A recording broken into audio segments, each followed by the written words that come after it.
Alright, hello my wonderful students. This is the first page of the foldables for section 6.3. What we have here so far is adding and subtracting radical expressions. So this is the way I have it set up, so if you want to go ahead and pause the video and copy this down. Alright, cool, welcome back. Let's go ahead and get started with the first one. Let me zoom in a little bit.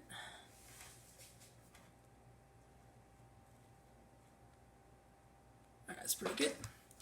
Alright, so the first thing we have to look for when we're adding or subtracting our radical expressions is we have to look at the, well, let's see. Okay, so the first thing I usually look at is the radicals. We have to make sure that the index of the radicals is the same.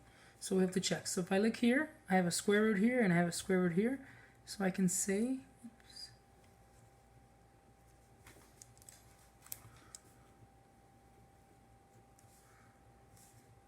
same index. So that's good. That means so far we can add this, but now we got to check the radicands.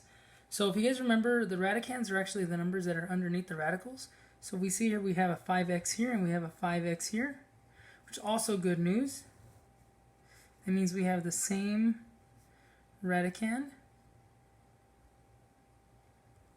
So that's R-A-D-I-C-A-N-D,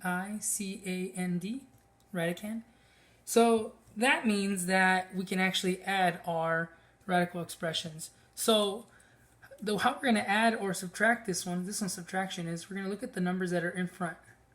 Okay, so we're going to actually go ahead and put these in blue. Or I guess that's black. Alright, so this is the number that's actually going to add. So it's going to look like this. You're going to have 3 minus 2.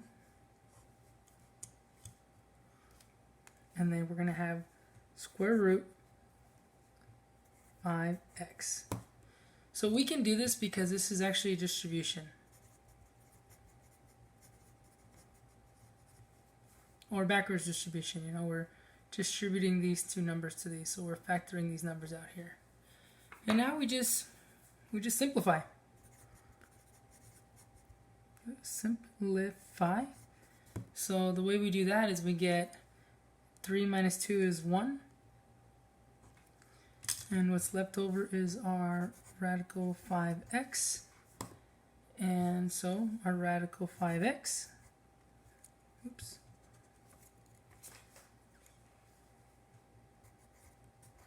is our answer.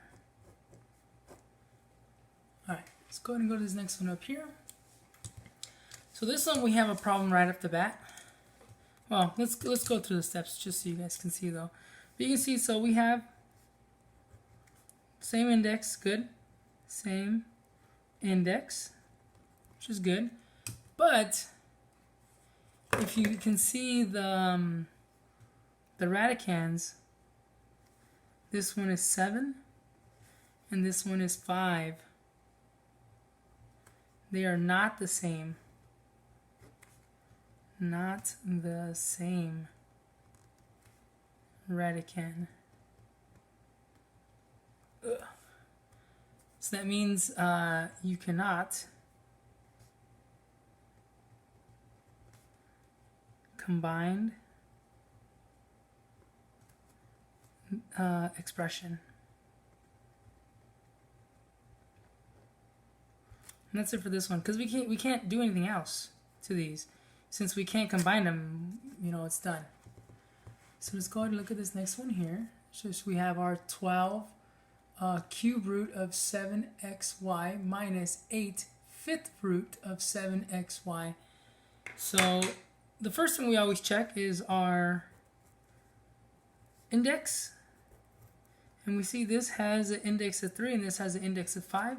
So they're not the same index.